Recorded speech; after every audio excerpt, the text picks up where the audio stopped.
Quiero presentarles a, muchos ya la conocen, pero es una persona muy especial para la Fundación. Es una paciente que tiene colitis ulcerativa. Ella es nuestra nutricionista, Lady López.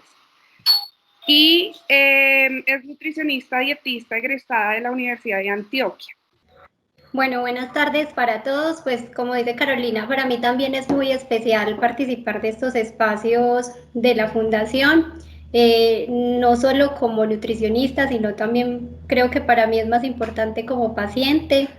Ser parte de esta fundación es algo maravilloso porque sabemos que lo lideran especialistas que velan mucho por nuestra salud y por nuestro acompañamiento día a día, y también pues agradecerles mucho a ellos por esa bonita labor que hacen día a día. Bueno, como decía Carolina, yo sé que en cuanto al tema nutricional se generan muchísimas inquietudes. Para nosotros como pacientes la alimentación se torna en un mundo loco donde muchas veces no sabemos qué comer hoy, qué comer mañana. Entonces estos espacios nos pueden brindar un poquito más de claridad en cuanto a eso. El tema básicamente es nutrición y hábitos de alimentación en enfermedad inflamatoria intestinal. Entonces, cuando hablamos de alimentación, de nutrición, de hábitos alimentarios saludables, debemos de tener claros unos conceptos básicos. El primero es de qué es alimentación. La alimentación básicamente es ese proceso de consumir los alimentos diariamente, esos alimentos que se van a convertir en los nutrientes que nuestro cuerpo requiere. Esa alimentación está dada o está sesgada por algunas cosas especiales, por ejemplo, nuestras necesidades nutricionales. Cada persona tiene unas necesidades nutricionales diferentes y de eso va a partir pues su alimentación. La disponibilidad de alimentos que tenemos a nuestro alrededor o en nuestras casas. Yo les voy a poner el ejemplo. Yo vivo en un pueblito pequeño, en un municipio pequeño, y la disponibilidad de alimentos es más reducida, diferente, por ejemplo, a una ciudad grande, donde tenemos una amplia gama de posibilidades cuando vamos a elegir nuestros alimentos. Está también la parte del acceso a los alimentos. No es lo mismo el acceso a los alimentos que tiene una persona que puede destinar 500.000, 600.000 pesos al mes para su canasta básica de alimentos en su hogar, a una persona que son, por ejemplo, una familia de 7 integrantes, que se ganan un salario mínimo o que tienen que rebuscarse el día a día cómo adquirir esos alimentos. Sabemos que aquí tenemos pacientes de todos los tipos. Está también la parte cultural. Incluso en un mismo país podemos ver cómo cada región tiene una cultura alimentaria diferente, cómo la gastronomía va siendo diferente en cada zona. Está la parte religiosa, también puede afectar nuestra alimentación. Hay religiones, por ejemplo, que no consumen algún tipo de alimentos.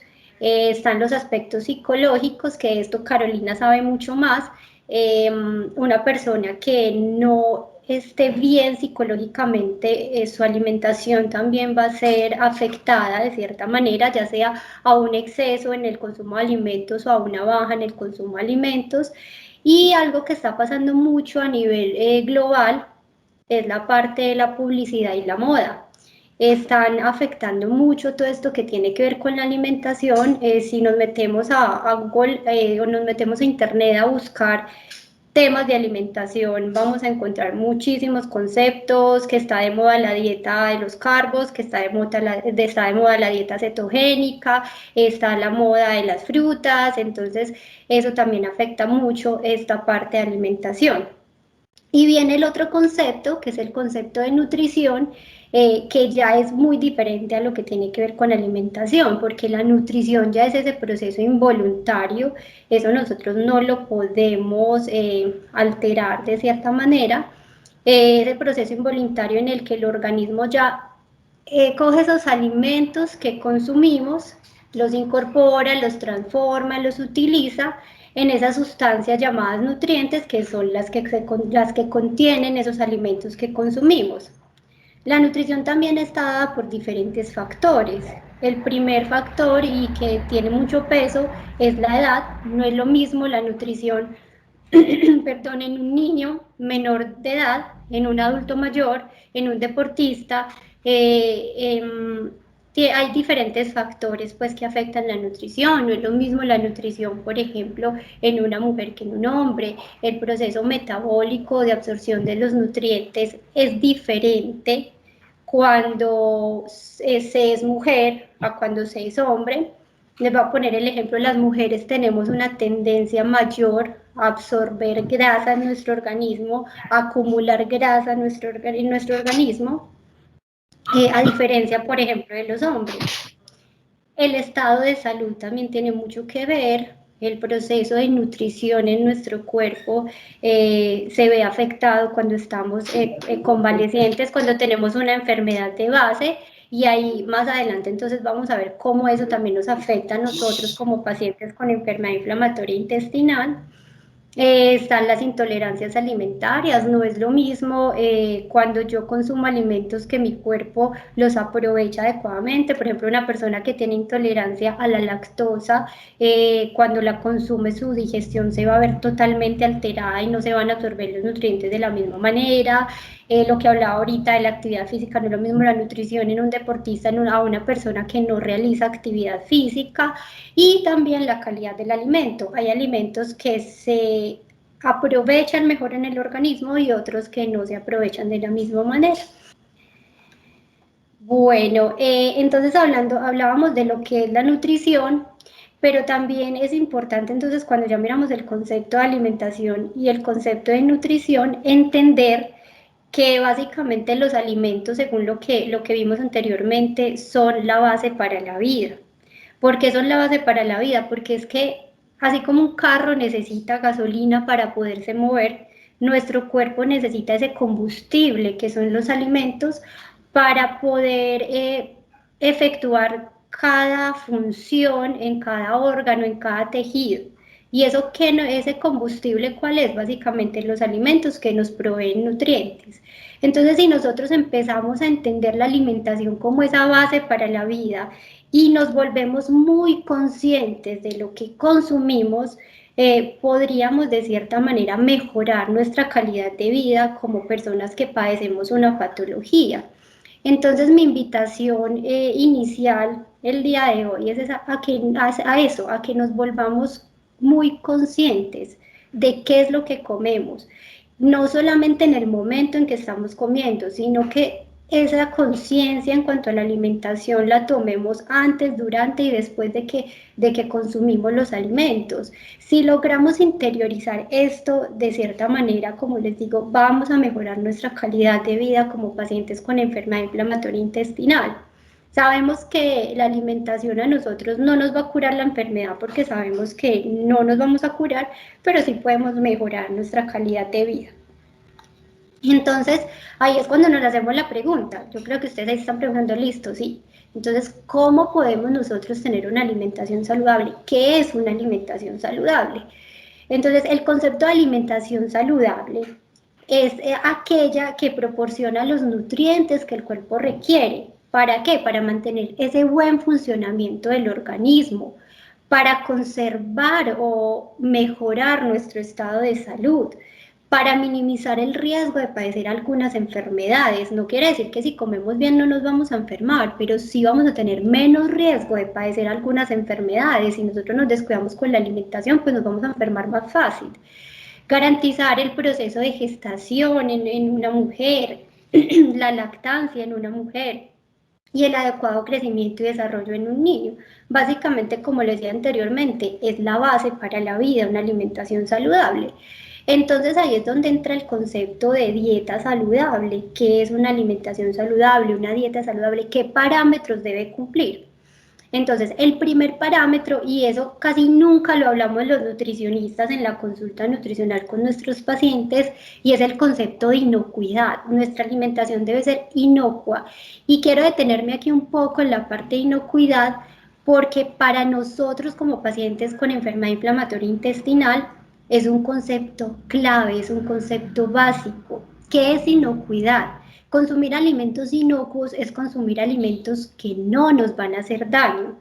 Y cuando hablo de no nos van a hacer daño es que sean bien manipulados, que vengan de buena procedencia, que los podamos, les voy a poner un ejemplo.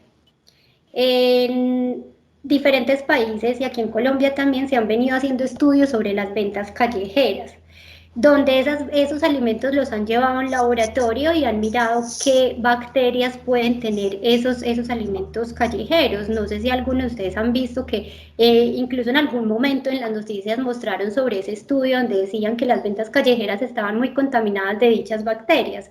Entonces, les pongo el ejemplo porque yo sé que en este mundo tan acelerado que vivimos ahora, muchos de nosotros, entre el trabajo, entre los hijos, entre la familia, entre tantas ocupaciones, consumimos muchos alimentos por fuera. Cuando hablamos de esa inocuidad, es importante tener en cuenta que para nosotros consumir por fuera alimentos no sería lo más ideal, porque volviendo a lo que les hablaba de estos estudios que se han hecho en lo que se produce por fuera de un hogar, la mala manipulación de alimentos es una cosa muy común.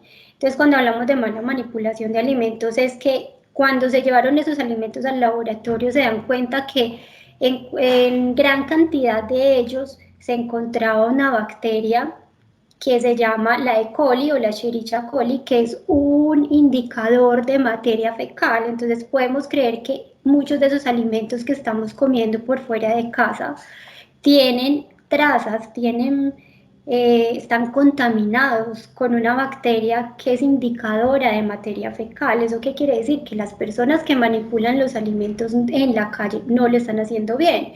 No quiere decir que en el 100% de los establecimientos eso está pasando, pero en muchos establecimientos pasa. Entonces, ¿qué sería lo ideal? Que nosotros ojalá pudiéramos preparar nuestros propios alimentos y llevarlos al trabajo, llevarlos a donde vamos.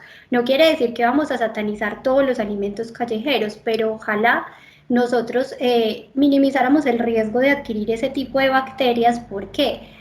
Porque ya todos sabemos que nosotros con enfermedad inflamatoria intestinal debemos evitar al máximo enfermarnos de problemas digestivos adicionales.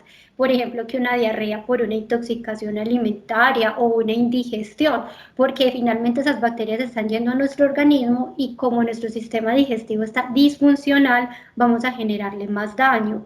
Finalmente eso a la larga también trae otras consecuencias, entonces puede exacerbar o aumentar nuestra sintomatología. Entonces me detengo ahí en la parte de inocuidad, de ese concepto de que los alimentos no nos hagan daño, para hacerles un llamado o una invitación a que miremos muy bien dónde consumimos nuestros alimentos. Cuando estemos en la calle, ojalá consumamos alimentos en un lugar donde podamos visualizar la cocina, donde nosotros podamos sentarnos y que se vean la señora, los señores que están manipulando los alimentos, cómo los manipulan, cómo almacenan los alimentos, que ese es otro aspecto muy importante, guardar la cadena de frío de los alimentos, porque por ejemplo vemos a veces que descargan el pollo y lo ponen ahí a temperatura ambiente un rato y se demoran unos minutos pues en meterlo al refrigerador, y eso no es bueno porque también se van reproduciendo algún tipo de bacterias que a la larga las vamos a consumir en esos alimentos. Entonces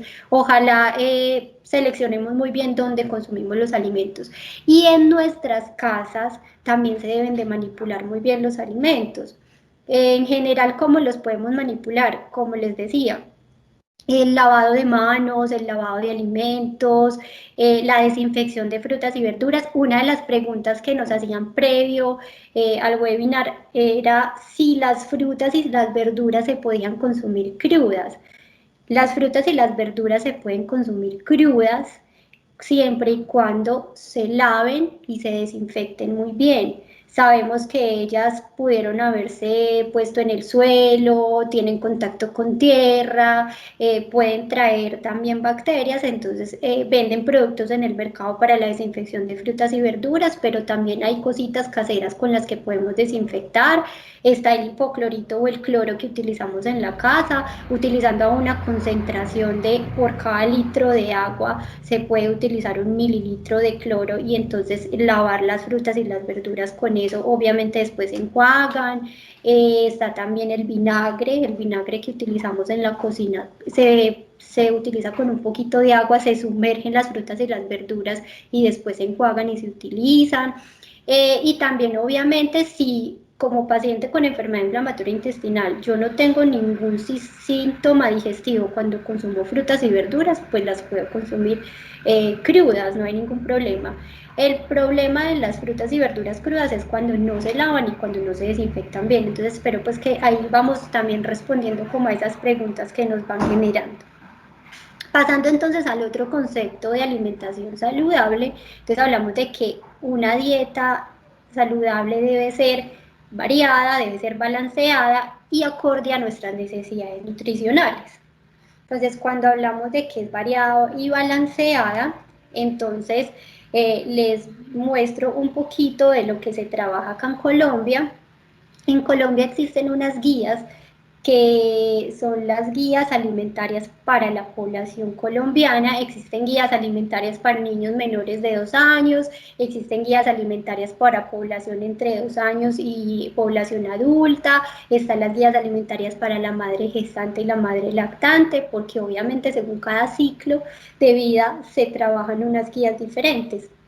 Hoy les voy a hablar de la población adulta, que básicamente se caracteriza por esta figura que ven en la pantalla, se llama el plato saludable de la familia colombiana.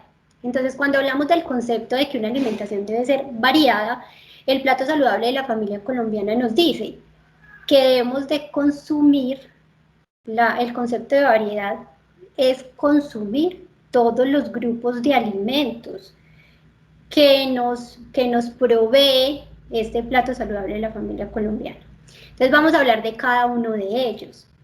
En el caso de este plato tenemos como uno de los grupos más grandes, el grupo de los cereales, raíces, tubérculos y plátanos. Es uno de los grupos más grandes porque es el que nos provee más energía en la dieta.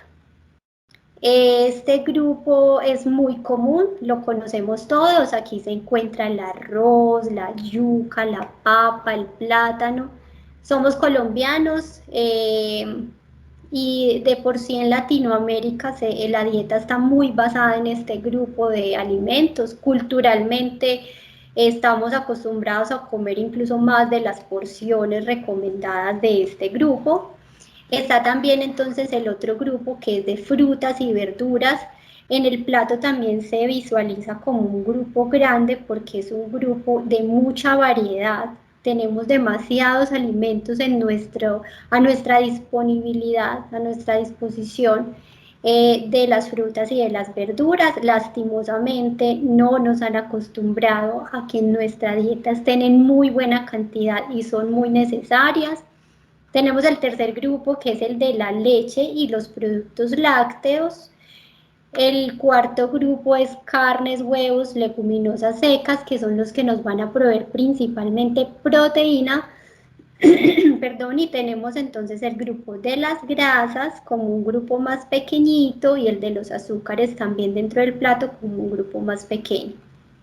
Entonces ahí viene el otro concepto. Entonces, el primer concepto era: una dieta saludable debe de ser variada. Entonces, ¿qué es variado? Que contenga todos estos grupos de alimentos, o sea, que diariamente en nuestra alimentación hayan de todos estos grupos. Obviamente habrá algunas enfermedades, por ejemplo los diabéticos no deben de consumir azúcares. En algunas enfermedades cardiovasculares se restringen mucho las grasas, pero hablando como de lo general, debe de contener todos esos grupos de alimentos. Entonces, hablando ya del segundo concepto, tenemos que la alimentación debe ser balanceada. ¿Y qué quiere decir balanceada? Que sea en las porciones adecuadas, balanceada o equilibrada. ¿De qué van a depender las porciones? Las porciones van a depender de lo que mi cuerpo necesita. Entonces, volvemos al ejemplo de que la dieta debe ser individual. Supongamos que yo soy una persona con un peso normal, con un peso adecuado.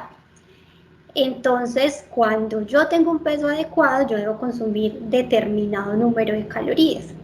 En promedio podríamos hablar que son más o menos, la recomendación son 2000 calorías. Esas calorías, ¿a partir de qué se obtienen? Se obtienen a partir de los alimentos. Entonces, durante el día, que eso es lo que hacemos los nutricionistas cuando tenemos a nuestro paciente de frente, analizamos cuántas calorías requiere y según las calorías que requiere y los demás nutrientes, porque el mundo nutricional no solo gira en torno a las calorías, entonces empezamos a programarle la dieta. Vea, señor paciente, usted necesita consumir al día tantas porciones de cereales, tantas porciones de frutas y verduras, tantas porciones de lácteos, tantas de carne, tantas de grasas, tantas de azúcares, y le planeamos su dieta. Entonces, a eso hace referencia el término balanceado, de que sea acorde las porciones a lo que su cuerpo requiere. ¿Por qué es importante estos conceptos? Ese concepto de que la nutrición sea variada y balanceada, porque es que ningún alimento a nosotros nos puede proveer en su totalidad todos los nutrientes que nuestro cuerpo requiere. Por eso debe de ser variada, porque si por ejemplo solo comiéramos frutas y verduras, entonces no estaríamos proporcionándole a nuestro cuerpo otros nutrientes que también requieren para su funcionamiento. ¿Y cuáles son esos nutrientes que nuestro cuerpo requiere para su funcionamiento? Entonces tenemos unos nutrientes que llamamos los macronutrientes, que son los que mayor energía proporcionan a nuestra dieta, que son las proteínas, las grasas y los carbohidratos. Las proteínas, yo sé que las conocemos, es uno de los grupos de macronutrientes que más se conocen. Están las carnes, los huevos, los lácteos, los pescados, también hay proteínas de origen vegetal, las de origen vegetal como los frijoles, las lentejas, los garbanzos. Están los carbohidratos, entonces, que son esos que también conocemos mucho, que los encontramos en múltiples alimentos, no solo hay carbohidratos en lo que conocemos harinas, también las frutas nos proporcionan algunos carbohidratos, las verduras también nos proporcionan algunos carbohidratos, el azúcar también es un carbohidrato, es un grupo también muy grande. Y está el otro macronutriente que son las grasas, que son, digamos, que las malas del paseo, porque todo el mundo le tiene mucho miedo a las grasas, que como decía anteriormente hay que consumirlas en cantidades pequeñas, pero debemos de consumirlas, porque las grasas se requieren también en nuestro cuerpo. Obviamente, como les digo, son porciones muy pequeñas, nuestro cuerpo las necesita en cantidades muy mínimas, pero se necesitan. No debemos de omitir ninguno de estos macronutrientes. Y están los otros nutrientes que son las vitaminas y los minerales que también debe de proveer nuestra dieta. ¿Dónde encontramos las vitaminas y los minerales? Pues la fuente principal son las frutas y las verduras, pero también se pueden encontrar en otros alimentos como los cereales de grano entero, como algunos pescados, las carnes. En general, por eso es importante llevar una dieta muy variada para poder suplir todos estos nutrientes que nos proveen los alimentos. Pero entonces ahí vamos al punto, vamos al grano, de que cómo afecta la enfermedad inflamatoria intestinal mi nutrición. Pues toda la teoría es muy bonita, debemos de consumir todo, debemos de llevar una dieta variada, una dieta balanceada, que tenga todos los grupos de alimentos, pero es que resulta que nosotros con enfermedad inflamatoria intestinal, de por sí, ya tenemos nuestro sistema digestivo que no funciona de la misma manera. Algunas de las preguntas hablaban de que, por ejemplo, tenían deficiencias de algunos nutrientes porque habían estado en fase activa, algunos de nuestros pacientes, o que el calcio no lo estaban absorbiendo bien, que cómo evitar la osteoporosis. Entonces, pues aquí vamos a ir como respondiendo esas preguntas. Entonces, cuando hablamos de que nuestro sistema digestivo está disfuncional, que no está funcionando de la manera correcta, porque la absorción de nutrientes es lo principal que se ve afectado en las enfermedades inflamatorias intestinales, porque las deposiciones no son de la misma manera, porque entonces a veces hay diarreas, a veces hay estreñimiento, todo esto va generando también que la absorción de nutrientes en nuestro intestino no se esté dando de la misma manera. Entonces ahí vamos a hablar de cómo debe ser nuestra nutrición para lograr suplir en lo mejor que se pueda esas necesidades nutricionales de nuestro cuerpo. Entonces ya sabemos que, como les decía, somos unas personas propensas a tener pérdida de nutrientes. La mayoría de pérdida de nutrientes nos va a generar en muchos pacientes, más que todo en la enfermedad de Crohn, que haya una pérdida de peso, en que haya anemia, En la colitis ulcerativa lo más común es la anemia. En la enfermedad de Crohn, por ejemplo, hay una gran pérdida de vitamina D. Somos pacientes también con tendencia a padecer pérdidas de calcio, entonces a descalcificarnos un poco. En general nosotros somos unos pacientes con mucha tendencia a estar malnutridos. De ahí la alimentación juega un papel bien importante. Entonces vamos a hablar de que hay unas recomendaciones generales en cuanto a lo que tiene que ver con alimentación en la enfermedad inflamatoria intestinal activa. Y espero que con eso también pues como que quede claro, porque muchos pacientes preguntan qué debo de comer, pero es que todo depende de cada uno de nosotros. Yo aquí hoy no les puedo decir, vea, la dieta para la enfermedad inflamatoria intestinal es arroz, papa, plátano, no les puedo decir, porque eso depende de cada paciente. Pero sí hay unas reglas generales, entonces cuando estamos en enfermedad inflamatoria intestinal activa, hay unos alimentos que son de fácil digestión, que son los que debemos preferir. Entonces, cuando hablamos de alimentos de fácil digestión, obviamente, como les digo, es una regla general, porque tengo pacientes que el arroz les hace daño cuando el arroz es un alimento de fácil digestión.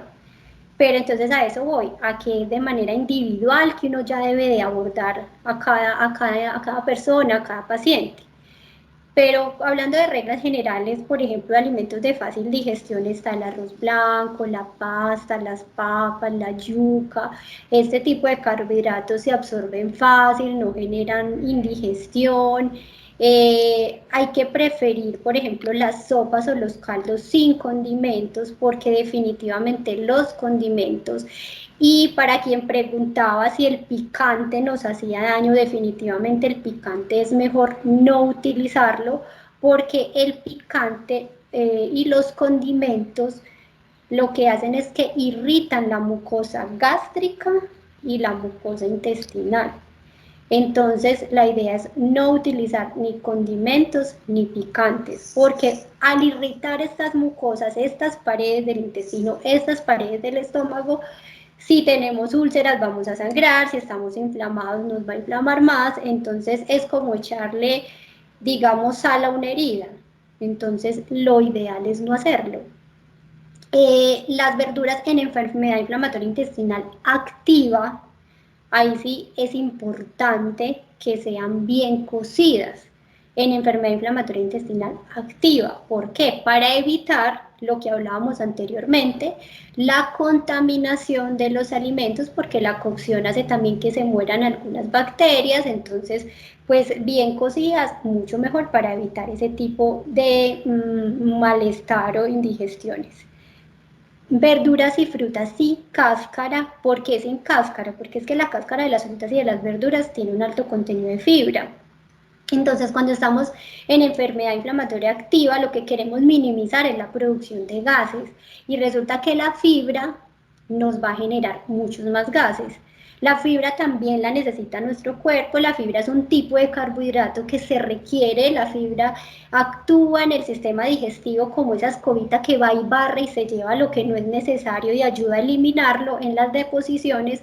Pero cuando estamos en enfermedad activa, lo recomendable es frutas y verduras sin cáscara, como para hacerle más fácil el trabajo al sistema digestivo.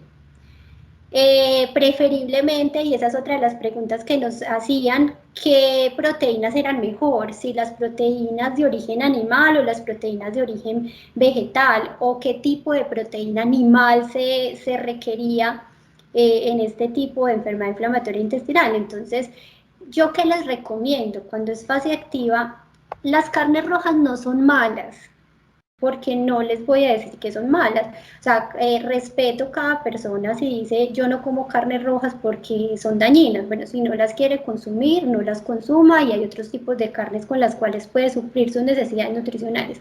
Las carnes rojas no son malas, pero en enfermedad inflamatoria activa sí es preferible las blancas o el huevo para poder cubrir nuestras necesidades nutricionales de proteína, pero sobre todo para que nuestro sistema digestivo, como les decía ahorita con la fibra, facilitarle un poquito el trabajo al sistema digestivo. Las carnes blancas se demoran menos en digerirse, le toca trabajar menos al sistema digestivo para poderlas procesar, entonces también recomiendo que en fase activa se utilicen las carnes blancas o el huevito se puede utilizar en la dieta.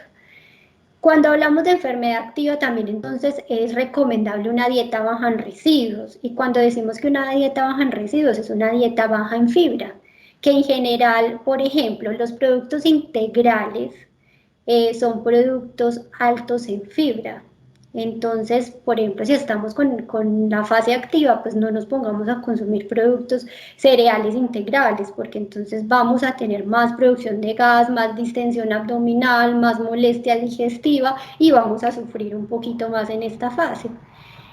Y en casos especiales está la dieta líquida enteral especial, que es cuando nos mandan esos tarritos de algunos suplementos o complementos alimentarios en lugar de comida normal, o para que tengamos una alimentación mixta, que comamos algunas cosas y complementemos con esa dieta líquida enteral especial.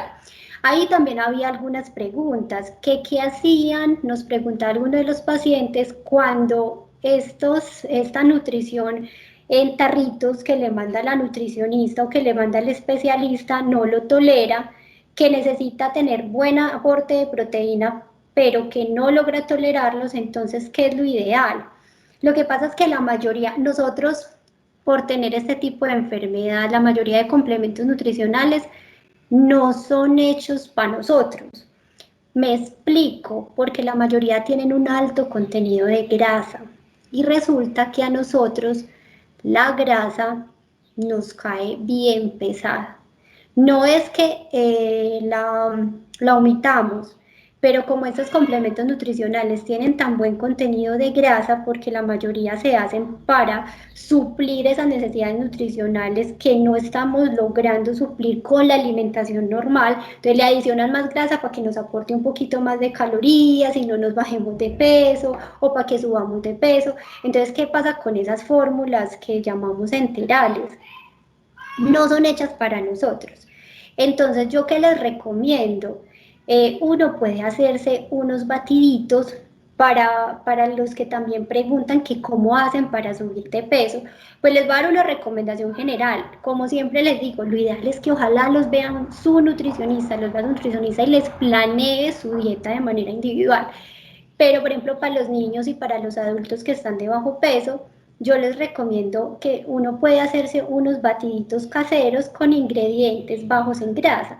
Entonces, por ejemplo, compra uno la leche, si no es intolerante a la lactosa, pueden comprar una leche baja en grasa, semidescremada, leche descremada. A ella le adicionan, por ejemplo, fruta, le adicionan, pueden mezclarlo en la licuadora con galletas de sal o con galletas de esas que vienen tipo Oreo, con alguna galletica, incluso puede ser con pan, sin el borde del pan. Le adicionan un poco de azuquitar y se hacen unos batiditos durante el día que queden bien espesitos, le van cambiando el sabor frecuentemente con fruta, puede ser con fresas, puede ser con guayaba, puede ser con mora, con la fruta que quieran, y se hacen esos batiditos y los van consumiendo de a poquitos durante el día como para ir supliendo esas calorías diarias. En mi caso, yo por ejemplo los utilizo porque de por sí esas fórmulas enterales traen, como les digo, más grasa y pueden ser como más pesaditas para nosotros. También existen cuando en las cuestiones de proteína, que de pronto tenemos un déficit de proteína, existen unos módulos de proteína, pero no son los que venden para los gimnasios, para los deportistas, sino que se utilizan a nivel pues de dietas que los prescribe la nutricionista cuando ya hay pues como esas deficiencias y simplemente se le adicionan a los jugos que uno se toma en el día. Entonces lo que sí les recomiendo es que cuando estamos bajitos de peso, ojalá ustedes tuvieran un acompañamiento desde sus entidades de salud con un nutricionista. Bueno, volviendo entonces a los alimentos de fácil digestión, entonces en general lo que nosotros queremos es que el sistema digestivo en esa fase activa se le facilite el trabajo. se le facilite un poco el trabajo en ese proceso de digestión y de absorción de nutrientes. Pero para ello también le tenemos que ayudar con una adecuada masticación, porque es que la digestión donde comienza el sistema, el proceso de alimentación comienza por la boca. Entonces hay que ayudarle también con una adecuada masticación, hay que ayudarle no comiendo abundantemente, sino comiendo en porciones pequeñas durante todo el día, para poder suplir también nuestras necesidades nutricionales, porque si solo comemos desayuno, almuerzo y comida y son porciones muy pequeñas, quizás nos vamos a empezar a bajar de peso. Pero si cogemos el desayuno y lo fraccionamos en 2 comidas, el almuerzo en otras 2, la cena en otras 2, quizás podamos facilitarle un poquito ese proceso al sistema digestivo.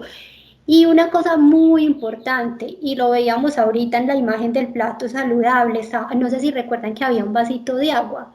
¿Y eso qué quiere decir? Que el líquido es supremamente importante, no solo cuando tenemos enfermedad inflamatoria intestinal, el líquido es supremamente importante durante cualquier fase de la vida.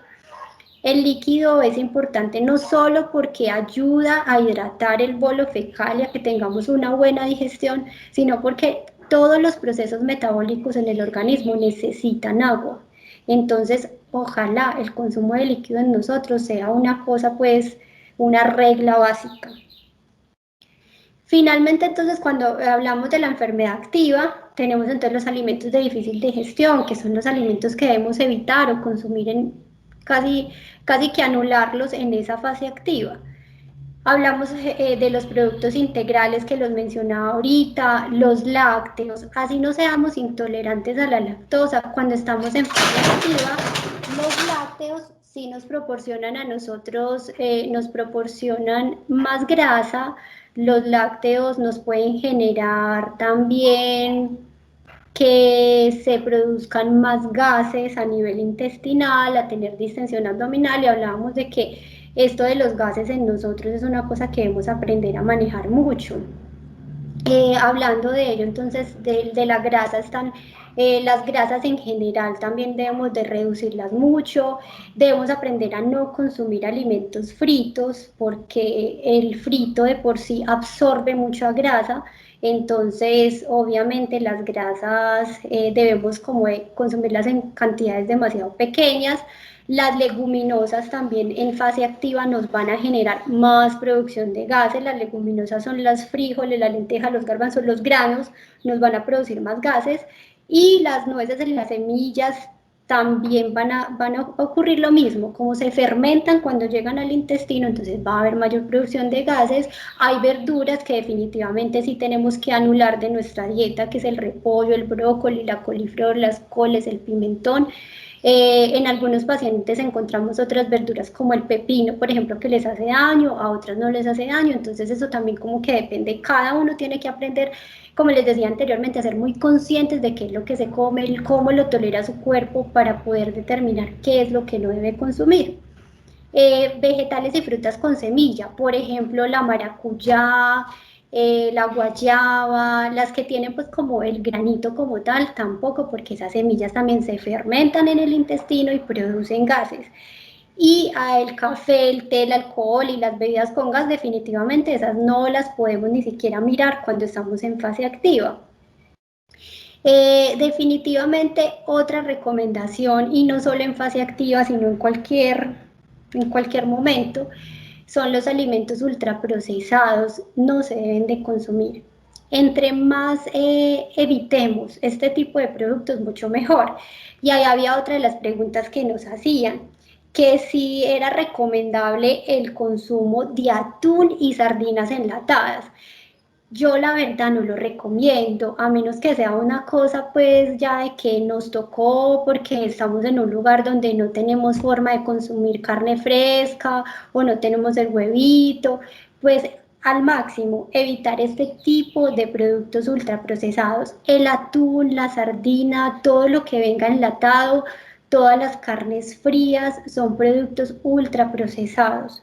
Tienen primero un alto contenido de sodio que no es tan bueno para nuestra salud cardiovascular. Y segundo, sí hay estudios que han demostrado que las latas donde viene todo esto, los empaques donde vienen estos alimentos, interactúan con el alimento proveyéndole de sustancias químicas y que esas sustancias químicas las estamos consumiendo. Y resulta que nosotros estamos atravesando por un proceso inflamatorio y estas sustancias químicas lo que hacen es que aumentan ese proceso inflamatorio, entonces evitar al máximo los productos ultraprocesados. Mi llamado es a consumir lo más natural posible, dentro de que si está dentro de nuestras posibilidades, ojalá sea lo más natural posible. Entonces ahí vamos con el otro punto, que ya son las generalidades o las recomendaciones generales cuando ya no estamos en esa fase activa, sino cuando ya estamos en esa fase inactiva. Entonces nuestra dieta debe ser una dieta rica en probióticos y prebióticos. Vamos a hablar un poquito de qué son. Los probióticos son los productos, generalmente los encontramos en productos lácteos fermentados, tipo yogur, tipo kumis, tipo quesos. También hay otros alimentos en la industria alimentaria que les están adicionando probióticos, pero lo más común es que estén los alimentos lácteos fermentados. Si nosotros podemos consumirlos, si nuestro sistema digestivo nos deja, porque sabemos que cada paciente es diferente, al día hay que consumir por lo menos 2 porciones de productos lácteos fermentados para que nuestro sistema digestivo se fortalezca de probióticos, que los probióticos son unas bacterias que son benéficas, que ayudan en el intestino a toda la parte de digestión. Entonces, qué chévere que podamos consumir probióticos. Incluso en este momento se están haciendo muchos estudios sobre los probióticos y la enfermedad inflamatoria intestinal, cómo podrían mejorarlos. Han encontrado que con algún tipo de probióticos mejora mucho la sintomatología. Entonces, pues si los tenemos a la mano, si los podemos consumir en nuestra alimentación diaria, si los toleramos, ojalá los incluyamos en nuestra alimentación. Y los prebióticos son alimentos que hacen que estas bacterias que tienen los probióticos se puedan reproducir, puedan crecer en nuestro intestino de manera benéfica. Los prebióticos los encontramos básicamente en alimentos ricos en fibra. No quiere decir que vamos a consumir fibra exageradamente, porque como les digo, la fibra se fermenta en el intestino y produce gases, sino que fibra a partir, por ejemplo, de las frutas, de las verduras, hablando pues de enfermedad inactiva, porque en activa definitivamente no lo debemos hacer porque estamos un poquito malitos en cuanto a nuestra sintomatología. También hay que consumir alimentos ricos en omega 3. El omega 3 es un poderoso antiinflamatorio. Ese omega 3 lo encontramos en muchos alimentos, en algunas semillas, pero definitivamente los alimentos más ricos en omega 3 son los pescados de mar profundo. Allí encontramos los pescados que llamamos pescados azules, son ricos en omega 3, entonces ojalá en nuestra dieta también haya alimentos fuente de este omega 3. Tenemos que tratar siempre que nuestra alimentación sea una alimentación completa. Como les decía anteriormente, debe de tener todos los macro y los micronutrientes, proteínas, carbohidratos, grasas, vitaminas, minerales, una dieta variada que nos pueda aportar todos esos nutrientes. También debemos de tener una alimentación rica en calcio y vitamina D, porque como lo veíamos anteriormente, somos unos pacientes tendientes a padecer de deficiencia de calcio y de vitamina D. Entonces, el calcio y la vitamina D se obtiene principalmente de los productos de origen animal. Preferir leguminosas verdes. Las leguminosas, como les decía, frijol, lenteja, garbanzo, ojalá no sean secas, sino que sean verdes porque se toleran un poco mejor.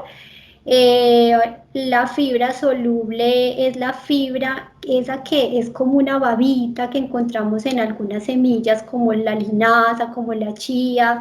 Esa fibra soluble, pues la idea es que no la utilicemos porque generalmente produce más gases que el otro tipo de fibra que encontramos en las frutas y las verduras, que es la que podemos tocar.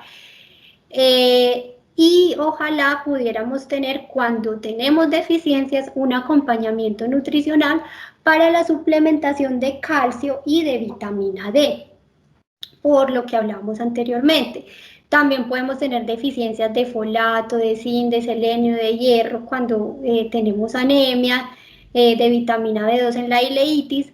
Entonces, en algunos casos especiales, cuando ya hay un examen de laboratorio y nos dicen usted tiene deficiencia de este nutriente, pues sí, la idea es suplementar a partir de algunos medicamentos que contienen estas vitaminas o estos minerales. En cuanto a qué alimentos debemos de controlar o evitar, pues definitivamente las grasas, como les decía ahorita en la anterior diapositiva, las grasas es uno de los alimentos que debemos de consumir en muy poca cantidad. Repito nuevamente, no es anularlos de nuestra dieta, es consumirlos en porciones muy pequeñas. Las nueces y las semillas, pues en pocas cantidades, no es malo el maní, no son malos las nueces, el resto de semillas, pero sí pueden generar más producción de gases. En el caso del estreñimiento, si las consumimos en exceso, va a generar mayor estreñimiento, entonces tratar de consumirlas en pocas cantidades. Limitar el consumo de ácidos grasos omega 6. Los omega 6 a veces algunos suplementos nutricionales traen omega 3, pero también traen omega 6, entonces la idea es no consumir ese tipo de suplementos nutricionales. Controlar el consumo de carbohidratos refinados. Entonces, cuando hablamos de carbohidratos refinados, hablamos de productos, por ejemplo, de panadería que no son integrales, hablamos del azúcar, porque ellos también en el intestino generan un compuesto que se llama butirato, que lo que hace es que haya más producción de gases, entonces obviamente vamos a estar muy mal en nuestra digestión. Había una pregunta sobre el consumo de azúcar, que si era necesario eliminar el consumo de azúcar. El azúcar solamente se debe, o sea, nuestro cuerpo puede obtener azúcar a partir de frutas. Las frutas tienen azúcar que es muy bien tolerado por el sistema digestivo. Lastimosamente la industria alimentaria desde tiempos muy remotos ha venido adicionando azúcar a muchos alimentos, estos alimentos que se producen en la industria. Pero si, por ejemplo, nosotros cogiéramos un niño que a sus 6 meses inicia su alimentación y no le damos azúcar, el niño nunca lo va a necesitar, porque si tiene el resto de alimentos, de ahí también su cuerpo va a obtener el azúcar. El consumo de azúcar, pues yo pienso que eso es algo muy personal. Si es una persona que tiene diabetes, definitivamente no debe consumirlo. Nosotros podemos consumirlo, pero en porciones muy pequeñas. Si es de su preferencia, si no es capaz de consumir sin azúcar, si no tiene enfermedades que le limiten el consumo de azúcar, pues por la enfermedad inflamatoria intestinal no hay problema, lo puede consumir en porciones muy pequeñas, muy controladas, y si no lo quiere consumir y es capaz de consumir todo siempre, pues yo le invito a que lo haga, porque realmente el azúcar nuestro cuerpo no lo requiere como tal, hablando del azúcar que viene en polvo, el refinado con el que endulzamos las bebidas, con lo que endulzamos los postres, con lo que endulzamos diariamente. Entonces, esa es como la respuesta a esa pregunta. Volvemos a lo mismo anteriormente, que también hay que evitar alimentos ultraprocesados, por esto de que genera unas micropartículas que son sustancias químicas que van a generar más inflamación. El limitar las leguminosas secas, entonces si vamos a comer frijoles, entonces sabemos que por ejemplo hay culturas aquí en Colombia donde consumen frijoles todos los días, entonces tratar de no consumirlo más de una vez por semana, porque estas leguminosas secas van a generar pues que se vaya alterando la digestión si las consumimos muy frecuentemente. Evitar definitivamente las salsas y los aderezos, porque este tipo de salsas y aderezos también traen generalmente son a base de grasas, a veces también traen sustancias químicas, entonces, como les decía, entre más natural, mucho mejor. Y finalmente, nosotros no debemos de consumir bebidas que contengan alcohol o bebidas con gas. Para nosotros, yo les voy a hablar desde mi experiencia como paciente. Yo llevo años, muchos años en que no me volví a tomar ni un cóctel, nada que contenga licor, porque me di cuenta que cuando consumía, así fuera que tuviera un poquito, al otro día yo estaba muy distendida, me dolía mucho el abdomen y unos días después empezaba a sangrar. Entonces, yo definitivamente, yo pienso que todo es de querer. Yo ya aprendí a decir no con mucha pena y todo, porque es que eso es una de las cosas que a nosotros nos pasa como pacientes, y es que por ejemplo, ahorita en diciembre es muy complicado con la familia, con los amigos, con las personas que compartimos cuando decimos no. Y yo creo que muchos de ustedes se van a sentir identificados con eso porque a mí me pasa y creo que fue en los primeros diciembres cuando fui diagnosticada y me di cuenta que yo tenía que empezar a cuidar mi alimentación para poder tener mejor calidad de vida. En ese primer diciembre, mis tías, mis abuelas, nosotros nos vamos a compartir en diciembre con mi familia. Ellas se enojaban conmigo porque yo les decía que no iba a consumir una cosa o la otra. Sabemos que diciembre gira en torno a la alimentación, sabemos que somos una cultura de que en enero todos hemos subido de peso porque comimos demasiado, porque vamos a todas partes y nos dan que la natilla, que los buñuelos, que eh, los platos especiales, entonces obviamente que mataron el marranito, que comieron un chicharrón, que un montón de cosas. Entonces pues es muy complicado uno decirle a esas personas que lo quieren a uno, que le están ofreciendo esos alimentos como una forma de atención, decirles que no. Pero yo pienso que también es un tema que nosotros como pacientes tenemos que hacer con nuestras familias, y es un tema educativo.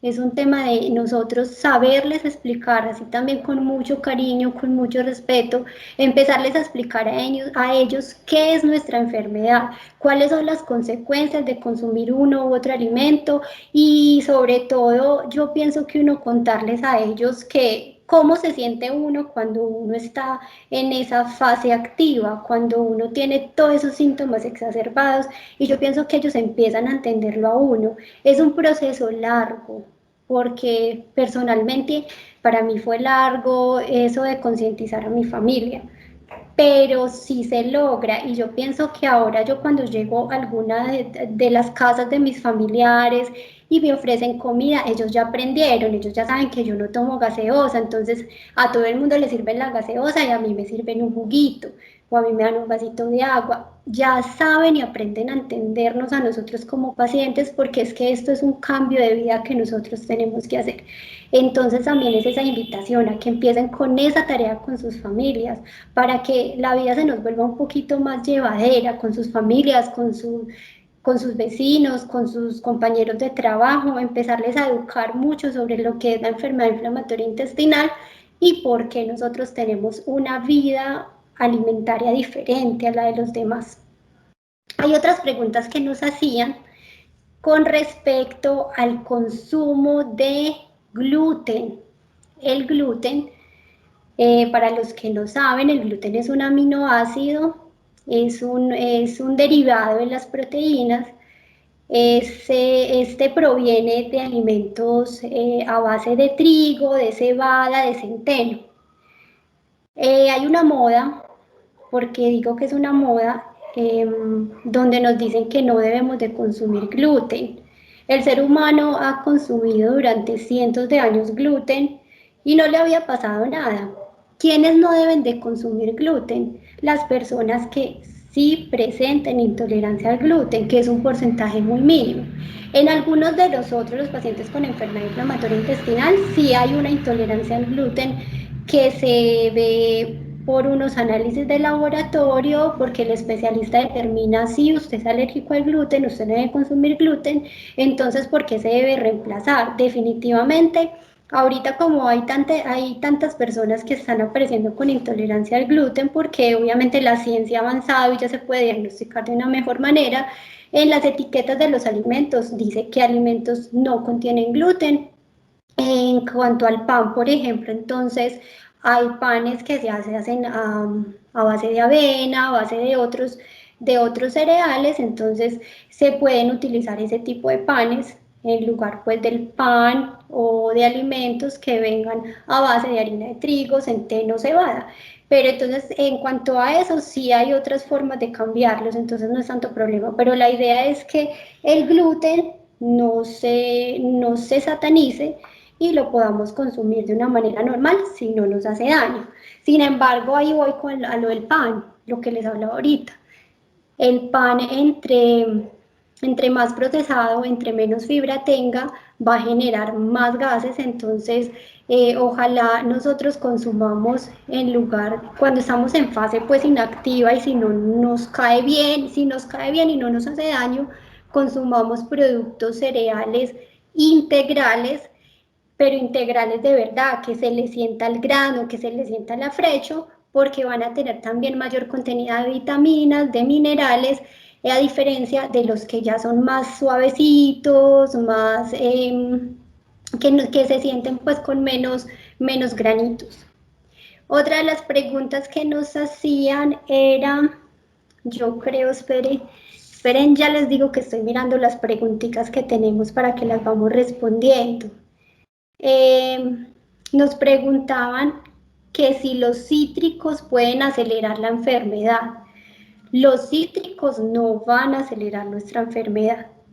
Lo que nada, o sea, en realidad no se sabe qué es lo que acelera la enfermedad. Cuando hablamos de alimentación es llevar una alimentación que sea tolerable, llevar una alimentación que facilite la digestión, que no sobrecargue el sistema digestivo. Pero en general los cítricos no van a hacer pues que nos enfermemos más, que tengamos más síntomas, no.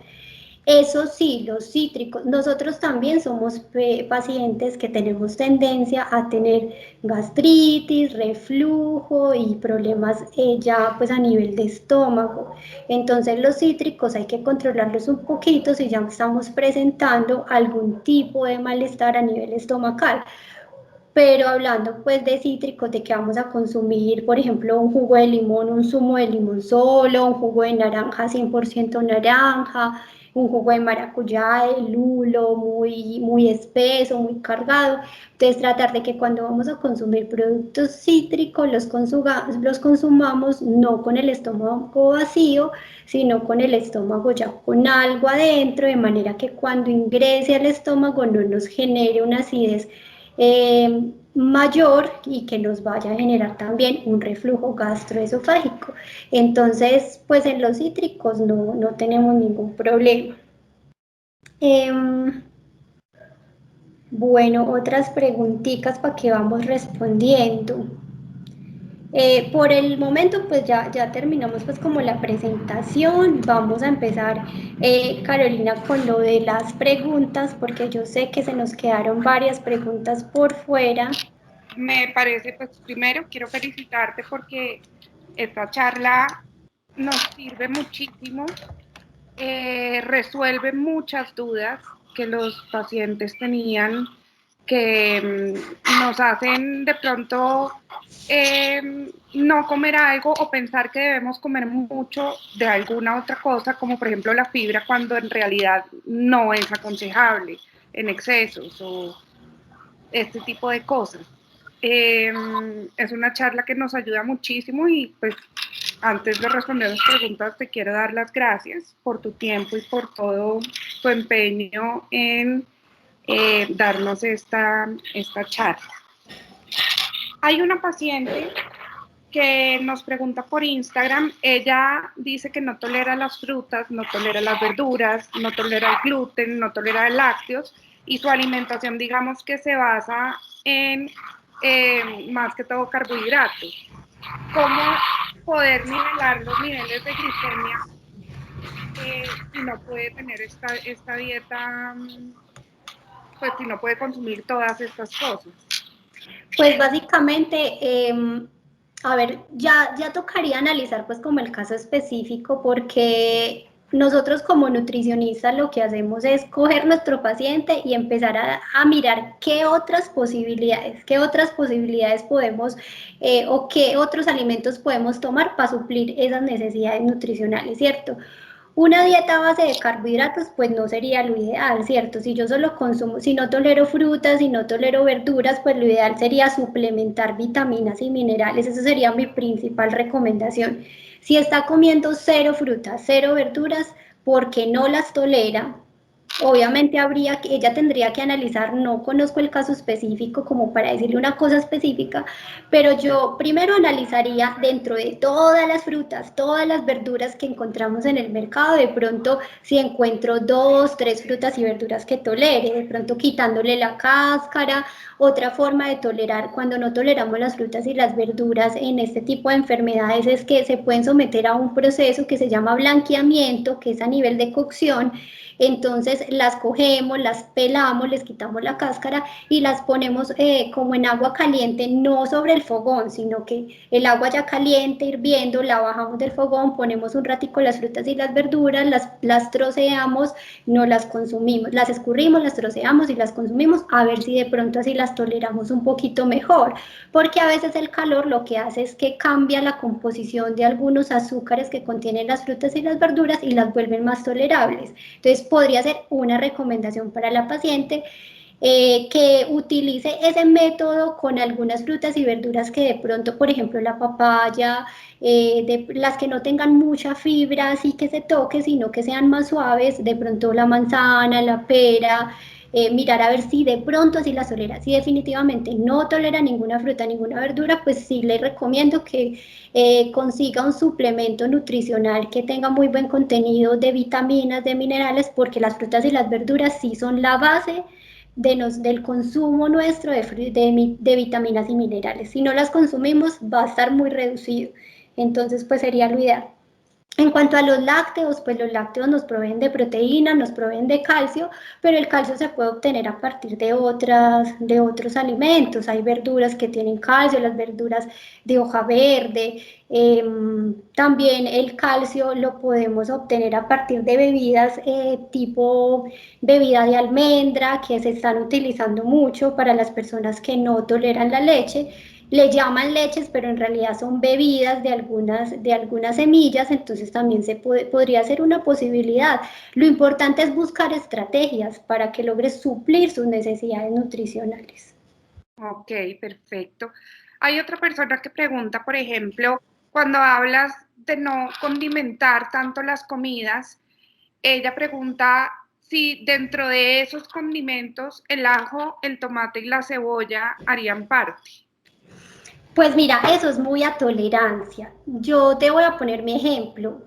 Yo condimento todo con ajo, cebolla y tomate. No utilizo especias porque las especias me caen supremamente mal. Yo no puedo utilizar clavos, ni canela, ni tomillo, ni pimienta, ni laurel, o sea, ninguna. Entonces yo todo lo condimento es a partir de ajo, cebolla y tomate. Pero ¿cómo utilizo el ajo? El ajo, cuando ustedes lo parten, tiene una vainita en la mitad, como no sé explicar, como cuando uno lo abre en la mitad. Carolina, tú que sabes más de la parte. Es una semilla, es como una semilla, una vaina se llama. Sí, la vainita que trae el ajo en la mitad, yo lo que hago es que parto el ajo, le saco la vainita y ha sido la mejor estrategia. Cuando no lo hacía me caía supremamente pesado, entonces es una buena opción. El tomate, ojalá le quiten la cáscara, yo lo utilizo siempre sin cáscara y me cae bien. Y la cebolla, utilizo más cebolla de huevo que de cebolla de rama porque la tolero mejor, entonces pues uno tiene, como les decía, uno tiene que ser muy consciente de lo que come, empezar a analizar qué me cae bien, qué no me cae bien, pero sí recomiendo más condimentar como con estas cositas, con estas estrategias y no utilizar lo otro que les digo porque sí es bien pesado y nos genera más malestar a nivel digestivo. Ok, perfecto. Eh, Hay una persona que nos pregunta qué opinión tienes tú, yo no conozco esto, de la carragenina. ¿De la qué? Carragenina. La carragenina, pues bien. Esto es algo parecido a la glutamina. Hay muchos nutrientes que están saliendo a nivel comercial donde nos dicen que son antiinflamatorios, que ayudan en el proceso de cicatrización, pero lo que pasa es que, a ver qué les digo, en Colombia la venta de suplementos nutricionales no está regulada como en otros países. Usted en otro país, cuando va a comprar algún suplemento nutricional, necesita una fórmula médica. En Colombia usted puede ir a cualquier droguería y comprar suplementos, pero resulta que los suplementos son medicamentos. Entonces son considerados medicamentos por el INVIMA. Entonces la idea es que ningún suplemento nutricional se compre sin un acompañamiento previo de un profesional. ¿Por qué? Les voy a poner un ejemplo. La glutamina, como muchos otros suplementos, se sacan de diferentes, ya sea de un pescado, ya sea de un vegetal, ya sea de algún alimento o de alguna planta. Y entonces, ¿qué pasa? Cuando somos alérgicos a algún compuesto de ese alimento o de esa planta de donde se saca el suplemento, podemos tener algo que se llama un shock anafiláctico, que eso es una alergia. Entonces nos podemos morir perfectamente si somos alérgicos a ese compuesto. Entonces, ningún suplemento nutricional o complemento nutricional debería ser comprado sin una previa autorización o acompañamiento de un profesional de la salud. En cuanto a si son buenos o no son buenos, están en estudio. No se ha determinado nada de si sirven o no sirven para nuestras enfermedades. Lo único que tienen muchos estudios en este momento en cuanto a la enfermedad inflamatoria intestinal son los probióticos y la glutamina. Están siendo fuertemente estudiados. Los probióticos sí han demostrado algún tipo de efecto benéfico en el manejo pues de la sintomatología, y la glutamina ha tenido efecto, pero si es intravenosa, si es consumida en suplemento oral, no tiene ningún efecto. Entonces, como les digo, encontrarán en internet muchísimos conceptos, pero ¿qué es lo real? Solamente su profesional de la salud le puede decir consúmalo o no consúmalo. Ok.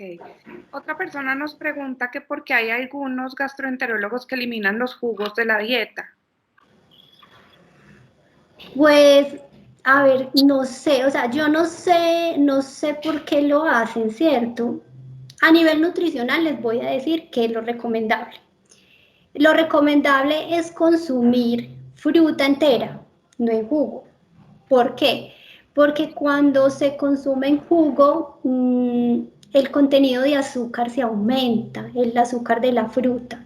Químicamente cambia, entonces hay mayor concentración de azúcar y como lo decíamos anteriormente, el azúcar suele generar más gases. Entonces es preferible, o lo que recomendamos es consuma la fruta entera, mastíquela muy bien y más bien acompañe sus bebidas con agua, no con jugos.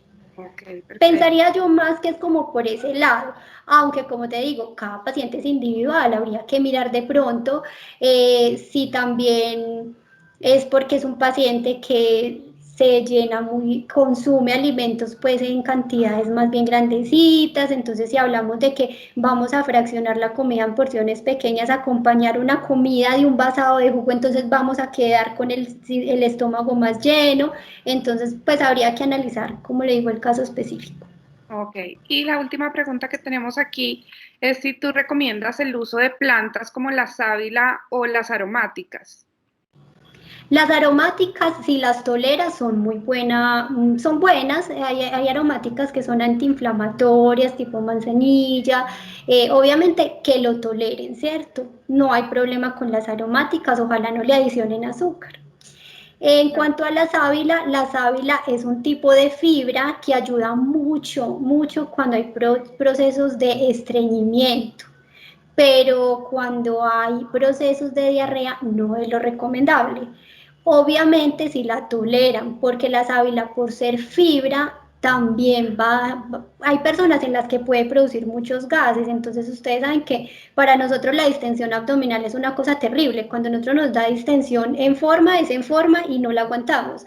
Entonces, pues si la tolera, quien lo está preguntando, si la tolera, la puede utilizar y es muy buena. Ok, muchos pacientes han preguntado sobre el ensure. Hay un paciente que lleva un mes consumiendo únicamente Ensure por recomendación de su gastroenterólogo y porque no tolera ningún otro alimento. ¿Qué tan bueno, digamos, es eso para nosotros los pacientes? El Ensure es un complemento nutricional muy completo. Contiene proteínas, grasas, carbohidratos, vitaminas, minerales. Es muy completo, ¿cierto? Y como el Ensure, hay muchos otros a nivel comercial que tienen los mismos compuestos. Obviamente eso depende de cada marca, el nombre que le ponen, ¿cierto? Eh, ¿Por qué el especialista lo determinó? Pues quizás porque han intentado por otro tipo de nutrición y no han podido. Seguramente no ha tolerado la vía oral con ningún otro alimento. Sin embargo, no sé si el paciente esté teniendo acompañamiento por nutricionista porque la idea es no tener demasiado tiempo con este tipo de complementos únicamente, sino tratar de hacer el ensayo porque nosotros somos mucho de ensayo-error. Nos toca ir analizando qué toleramos, qué no toleramos y la dieta no puede ser estática. Entonces, pues yo le sugiero que si no tiene acompañamiento de nutricionista, le diga a su especialista que lo remita a nutricionista y el nutricionista lo que va a hacer es que va a empezar a darle, por ejemplo, un 90% en SURE, 10% alimentos e ir empezando a descartar qué alimentos puede ir tolerando para ir disminuyendo progresivamente el ensure e ir volviendo a la alimentación normal. Eso se llamaría una alimentación mixta, donde estamos con suplementación o complementación más alimentación pues normal. Pero sí les recomiendo que haga eso porque no es bueno, el sistema digestivo se adapta ya solo al complemento nutricional y después es un problema volver a consumir los alimentos. Ok, perfecto. Acá hay algunas preguntas que tú digamos que ya contestaste. Si se puede consumir productos de repostería, chocolatinas, arequipe, postres, pues no es lo recomendable porque tienen azúcares refinados y todo este tipo de cosas.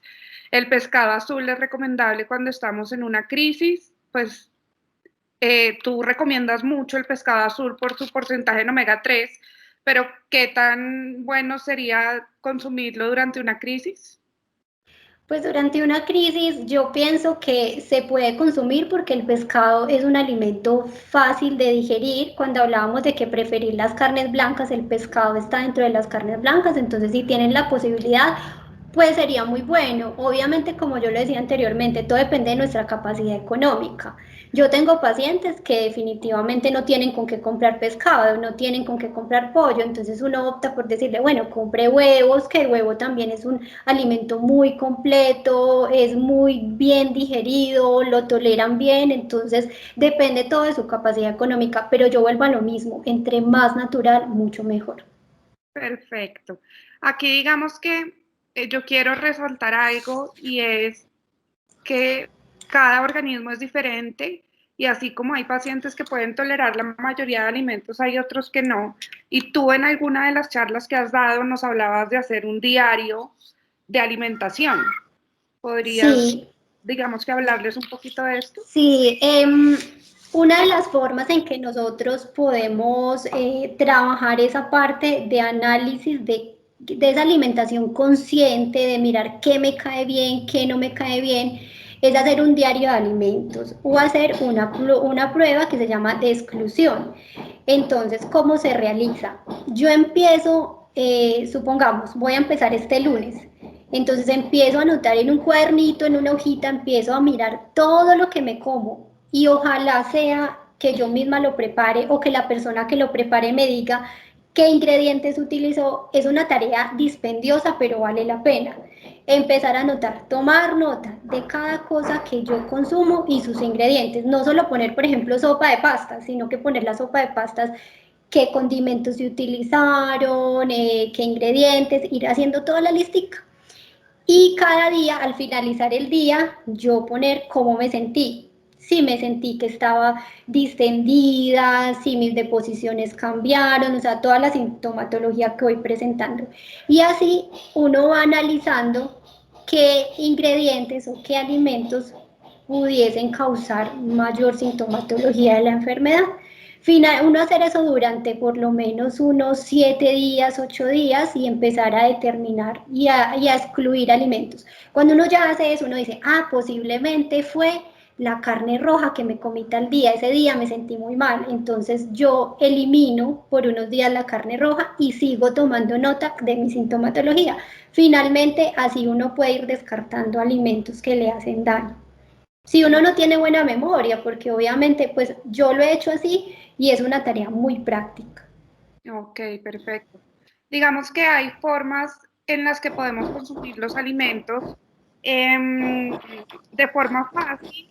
Por ejemplo, las personas que no nos gustan las verduras, podemos hacer crema de verduras, podemos hacer diferentes cosas que suplan esa alimentación o que tenga todos los nutrientes que necesitamos que provienen de las verduras. Las verduras también pierden nutrientes cuando son cocinadas y luego licuadas. Sí, las verduras en la cocción pierden vitaminas y pierden minerales. Entonces la idea es que si vamos a hacer preparaciones con verduras cocidas, que no, lo que pasa es que a nosotros nos han enseñado a comer las verduras demasiado blandas. Entonces cuando son así súper blanditas ya han perdido muchos nutrientes. Ustedes pueden observar que cuando se están cocinando las verduras, el agua queda del color de la verdura. En esa agua se pierden nutrientes. Con el calor también hay proteínas, hay, perdón, vitaminas y minerales que se destruyen. Entonces, la proteína también, hay aminoácidos de las proteínas que se destruyen cuando llevan procesos de cocción a temperaturas demasiado altas y por mucho tiempo. Entonces, la idea es que los alimentos se lleven a cocción si los queremos hacer a cocción, pero durante que queden brillantes, que no queden demasiado blandas, por el menor tiempo posible y ojalá se utilizara más al vapor que a cocción por inmersión en agua, porque al vapor pierden menos nutrientes. Ok, por ejemplo, y es, digamos que era una de las recetas que yo quería recomendar acá. Yo cuando hago una sopa de espinaca, por así decirlo, yo pongo a sofreír un poco de cebolla, ajo y la espinaca sin agua y nada, y luego licúo y ahí sí agrego agua y vuelvo a poner en cocción. ¿Eso pierde mucho nutriente? Pues sí, lo recomendable es que lo vuelvas a poner a cocción, pero o sea, manejar muy bien lo que tiene que ver con tiempo y temperatura. Obviamente no vamos a coger un termómetro y a empezar porque eso se hace a nivel industrial, ¿cierto? Pero en la casa simplemente es mirar que no lleve mucho tiempo. Si ya los pusiste, por ejemplo, en un sartén y ya le hiciste un salteado, ya las verduras se podrían consumir así, o sea que no necesariamente no hay que llevarlas a ese proceso ya de la adición del agua ya a cocción durante mucho tiempo, con una pequeña calentadita ya con eso tiene, que coja el saborcito y ya. Perfecto. Y otra cosa que quería recomendar aquí es, por ejemplo, el consumo de los batidos de los que hablabas para personas que quieren subir de peso o que necesitan adicionar un poco más de vitaminas o minerales a su dieta, pues ensayen también lo que Lady nos hablaba de hacer batidos. Existen muchas formas de hacer batidos, inclusive adicionándoles estos batidos verdes que ponen la manzana verde, la espinaca y no quedan de mal sabor y digamos que uno, son de fácil digestión y dos, pues nos van a alimentar. El banano, digamos que es una fuente de potasio pues es muy rico en potasio, el tomate, todos estos alimentos, e investigar también un poco qué capacidad nutricional tiene para las personas que, por ejemplo, a mí, que estuve esta semana baja de algunos oligoelementos, mi médico todo el tiempo, banano, tomate, bocadillo, todo este tipo de cosas, investigar un poco, ¿cierto? Y por ejemplo, como nosotros somos tendientes a tener diarreas, en las diarreas perdemos muchos minerales, muchos oligoelementos. Entonces, esos oligoelementos se reponen con frutas, con mucho más con las verduras, pero también con algunas semillas como las nueces. Entonces, si bien las nueces son uno de los alimentos que debemos de controlar, si los toleramos dentro de los batidos, incluso se podrían incluir. Perfecto. Pues, Lady, quiero de parte de la Fundación agradecerte tu disposición, por esta charla que ha sido tan, pues, tan importante para todos nosotros y todas las personas que tenían estas dudas en cuanto a la alimentación. Muchísimas gracias, y pues qué bueno contar con una persona que tiene la enfermedad y que además sabe cómo manejar todo este tema nutricional. Te doy las gracias y pues feliz fin de semana y feliz día de velitas. Igualmente, muchísimas gracias y bueno, esperemos. Lo que a mí más me interesa es que a mis compañeros de lucha, a los otros pacientes, este tipo de temas les sirva, porque yo sé que a nosotros en Colombia, conozco el sistema de salud, sé que es muy complejo que les remitan a nutrición. La mayoría de pacientes no tienen el acompañamiento de un nutricionista, entonces ideal estos espacios para que se conozca un poquito más de este tema y los pacientes puedan hacer esas preguntas que muchas veces no tienen quien les responda. Te hago una pregunta, ¿tú haces consulta para, pues, pacientes externos?